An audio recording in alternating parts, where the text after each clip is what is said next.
It's happening, not in theory, not in some far-off future, but right now. The California coastline, one of the most iconic, photographed, and populated shorelines on the planet, is quite literally falling apart. Cliffs are collapsing, roads are splitting, homes are being pushed closer to the edge with every passing storm. And scientists, they've stopped sugarcoating it. This is no longer a slow, scenic erosion. It's a fast-moving crisis with serious consequences. If you enjoyed this breakdown, don't forget to like, subscribe, and drop a comment.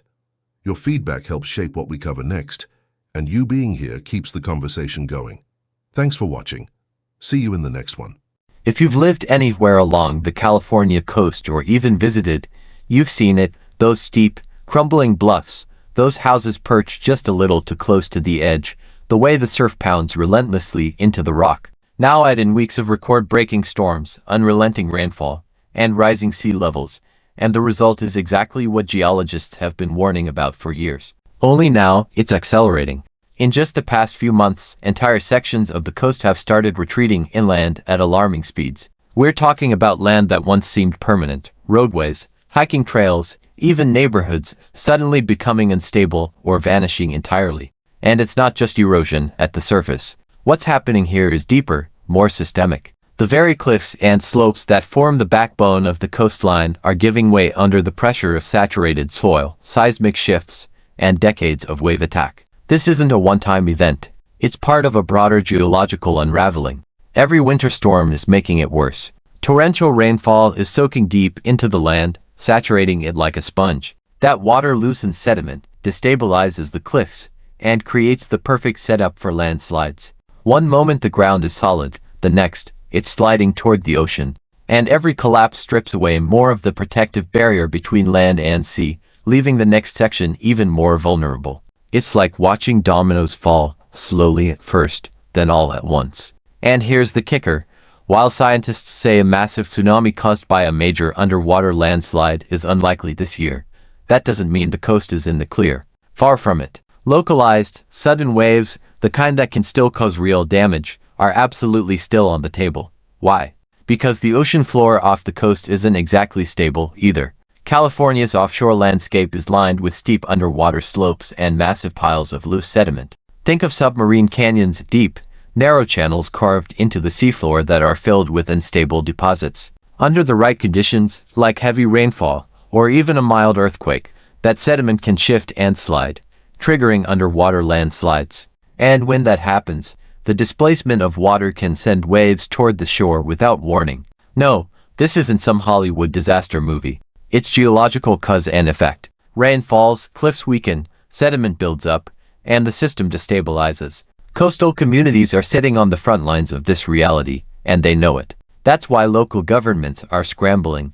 They're updating evacuation routes. They're putting development projects on pause. They're reassessing whether it even makes sense to keep building along cliffs that are actively eroding. And in some places, those cliffs are eroding faster than anyone expected. For context, the California coast has always been dynamic. It's young, geologically speaking, and it sits on top of an active tectonic zone. That means it's naturally prone to movement, from both land and sea.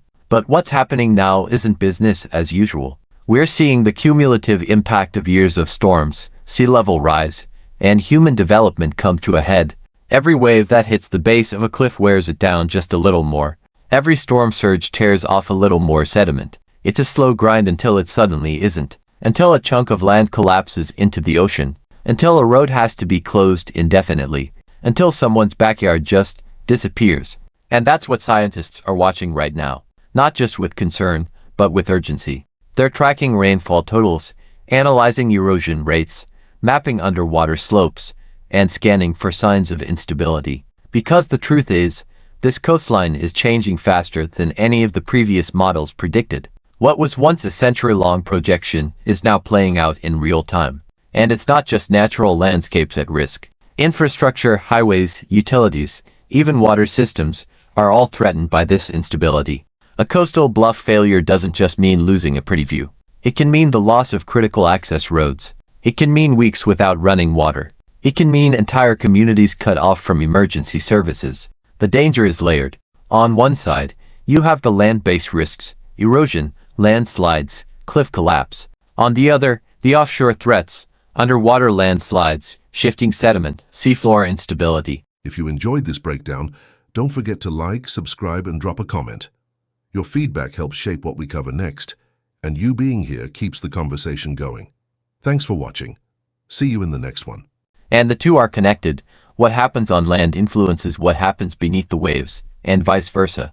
When sediment from land-based erosion ends up offshore, it doesn't just settle harmlessly. It accumulates in precarious piles along submarine slopes, and those piles, they're not stable. Scientists are especially worried about these spots because if they shift suddenly, say, after a storm or a minor quake, they can trigger underwater landslides that generate localized tsunamis. Not huge ones, but enough to threaten marinas, low-lying roads, or beachfront properties. Again, just to be clear, the risk of a catastrophic tsunami this year is low. But the warning from researchers is still serious. These localized events, fueled by a perfect storm of instability, could still catch people off guard. And given how fast the situation is evolving, the message is simple: don't wait to be surprised. Communities along the coast are starting to take this seriously. Evacuation plans are being updated. Development near unstable areas is being reconsidered. Some cities are investing in real-time monitoring systems, sensors that can detect shifts in land or changes in moisture that might signal a coming collapse. But there's only so much you can do when the ground beneath your feet is literally moving. This isn't something you can sandbag or bulldoze your way out of. It's not a pothole that can be patched. It's a transformation, the kind of deep, structural change that forces people to rethink how and where they live. And it's not isolated to one section of the state. From Northern California's rugged bluffs to Southern California's densely packed beach towns, the story is the same. The coast is eroding, the cliffs are collapsing, and the ocean isn't waiting around.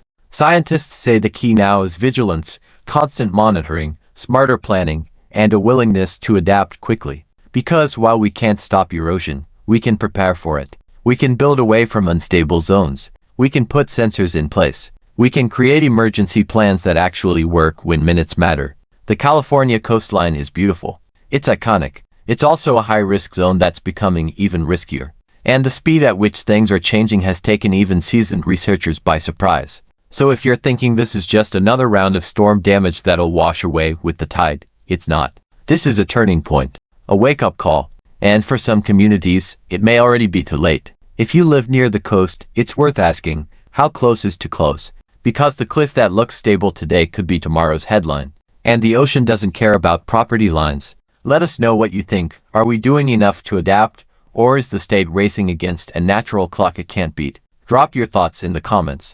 Like if you're keeping an eye on the coast. Share this with someone living near the edge. And don't forget to subscribe for more breakdowns of the wild, real-world drama unfolding right in front of us. You might be thinking, okay, but hasn't the California coast always dealt with erosion? And yes, erosion is nothing new. This isn't the first time waves have carved out a cliff or storms have reshaped a shoreline.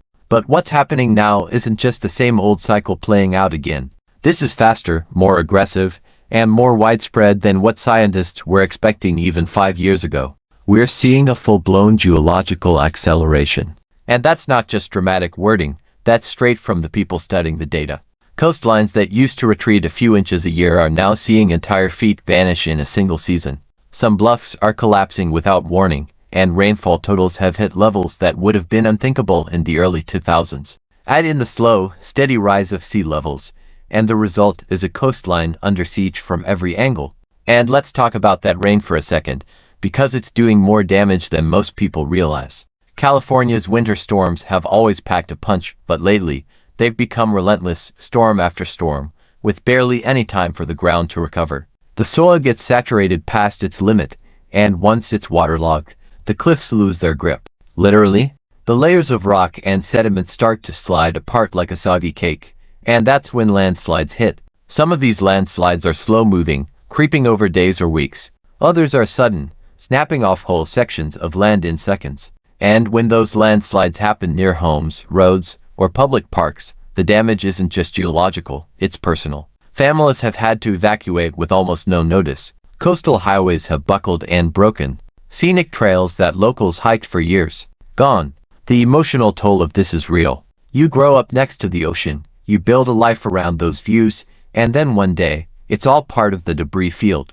It's not just earth and rock falling, it's memories, history, and stability being swept away. And as if that weren't enough, there's the issue of what all this land loss means for the seafloor.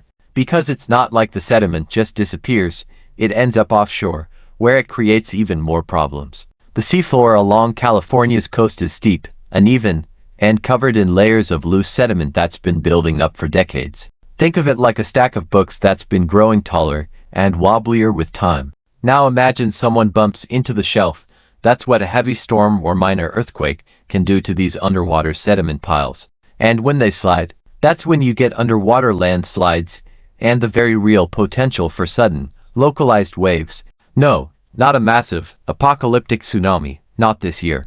Scientists have been clear that a large-scale wave caused by one of these events is unlikely in 2026. But small doesn't mean safe. A localized wave in the wrong place, near a marina, a beach community, or a narrow bay, could still do serious damage. Boats flipped, docks destroyed, flooding in areas that are already on edge. And the scariest part, these waves can come with very little warning. So while people may feel a bit of relief hearing no big tsunami this year, the underlying message from scientists is, don't relax. Because the risk isn't gone, it's just shifted. This is about cumulative pressure, not single events. Every storm, every inch of rainfall, every minor seismic rumble, they're all stacking the deck. And here's something else that's rarely talked about: how the instability on land directly affects the stability offshore. When cliffs collapse and dump massive amounts of sediment into the ocean, that sediment doesn't just settle gently. It adds weight and movement to areas that are already unstable. That interaction between land-based erosion and submarine sediment dynamics is creating a feedback loop. More erosion leads to more instability. More instability leads to greater risk. It's like the land and sea are playing a game of tug-of-war, and we're the ones caught in the middle. Local governments have started stepping up. You're seeing more emergency alerts. Coastal cities are investing in geological monitoring, putting sensors on cliffs to detect shifts, and funding studies on erosion patterns. Evacuation plans are being updated, and some communities are pushing back hard against new development along unstable bluffs. Because at this point, building a new mansion on a cliffside, that's less dream home and more future landslide headline. But it's not just about stopping new development. It's also about reevaluating the infrastructure we already have. Coastal highways that have been around for decades are now in danger. Utility lines that run dangerously close to the edge are at risk of being severed. Emergency access routes, some of them could be wiped out by a single collapse. And then there's the financial piece. Insurance companies are starting to pull out of high-risk areas. Homeowners are left wondering if their properties will even be covered in the next major storm. And the state? It's looking at billions in potential repair and relocation costs. The longer this goes on, the higher the price tag becomes, and not just in dollars, but in the cost of rebuilding lives. For many residents, the choice is heartbreaking. Do you stay and hope your property holds out another season? Or do you leave before the cliff does? It's a question no one wants to face, but more and more people are being forced to make that call. And here's the uncomfortable truth. This isn't just a coastal problem. What's happening along the shore is a warning sign for larger environmental shifts. It's a real-time look at how climate, geology, and human development collide, and what that collision looks like when it goes unchecked for too long. The changes happening right now are a wake-up call, not just for California, but for every place that thinks it's immune. Coastal communities across the country, even around the world, are watching what's unfolding and realizing they might be next. Because the forces driving this aren't local. Rising sea levels, more extreme weather, tectonic instability, these are global pressures. And California, as always, is just ahead of the curve. So what now? Well, this is where adaptation matters. Scientists are urging vigilance, not panic, not paralysis, but active, informed response. That means investing in monitoring systems that can detect early signs of cliff failure. That means strengthening land use regulations so people aren't building homes on the edge of disaster. That means updating emergency response systems that can actually save lives when things go south. And yes, that also means acknowledging that some places simply can't be saved, at least not in the way people hope. In some areas, retreating from the coast might be the only option. It's not dramatic, it's necessary. The science is clear. The risks are growing. The time to act isn't in the next storm, it's now. This isn't just about losing land. It's about losing time. Every storm that passes without preparation, Every development project approved near a collapsing bluff, every delay in policy action, it's a gamble. And right now, the odds are not in anyone's favor. Let's be real, California isn't just dealing with a few bad waves and a couple of crumbling cliffs. This is an identity crisis. For decades, the state has sold the dream: oceanfront living, highways carved into coastal bluffs, million-dollar views just steps from the surf. But that dream, it's starting to literally fall into the sea. And the truth is, we've known this was coming. Scientists have been sounding the alarm for years, quietly, consistently, patiently, while politicians and developers played a high-stakes game of maybe it won't be that bad. Spoiler, it is that bad. Worse, even. The land is giving out. The ocean is creeping in. And the response from some officials still feels like, let's slap up another luxury condo before the next landslide. It's surreal. You'd think watching chunks of the coast vanish into the Pacific would be enough to make people pump the brakes. But no, the denial is stubborn. Meanwhile, locals are the ones bearing the brunt. They're watching backyards turn into cliffsides. Roads they drive every day are closed indefinitely. Their insurance premiums are skyrocketing, if they can even get coverage at all. And the emotional toll. It's brutal.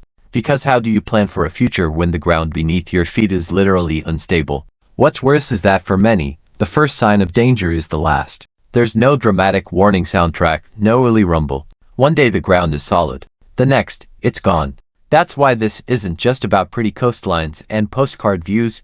It's about safety, survival, and smart planning in a world that's changing whether we like it or not. And let's be clear, no one's saying retreat is easy. No one wants to walk away from a home they've lived in for decades. But when the bluff is eroding a foot a week, what choice do you really have? Still, there's a weird silence around all this. Like if we don't talk about it too loudly, maybe it'll just stop. But silence doesn't slow erosion. Ignoring the warning signs doesn't reset the clock. This is a race against nature. And nature isn't interested in our deadlines or denial. So if you live on the coast, or know someone who does, now's the time to take this seriously. Pay attention to evacuation maps. Ask questions about the land under your property. Push your local reps to prioritize geological monitoring and coastal resilience. Because the sea isn't waiting. And neither should we. Let us know how it's hitting your community. Drop a comment, tell your story, or share what your city is doing, or not doing, to prepare. Like this if you're tired of the silence. Share it with someone who thinks erosion is just a beach problem. And yeah, definitely subscribe, because we're not done talking about the disasters playing out in plain sight. Thanks so much for watching. If you made it all the way to the end, you're officially part of the small percentage of people who don't just click away, and that means a lot. Before you go, I'd love to hear from you. Drop a comment below and tell me your thoughts, your ideas, or even what you'd like to see next. I read every single one of them, and your feedback genuinely shapes the direction of this channel. If you enjoyed the video, tap that like button. It tells YouTube this content is worth sharing. And if you haven't already, hit subscribe and turn on notifications so you don't miss the next upload. We've got more exciting videos coming, and trust me, you'll want to be here for them. This channel is just getting started, and your support helps it grow faster than you realize. Thank you again for spending a part of your day here with me. Stay curious, stay motivated, and as always, take care of yourself. Until next time, I'll see you in the next video.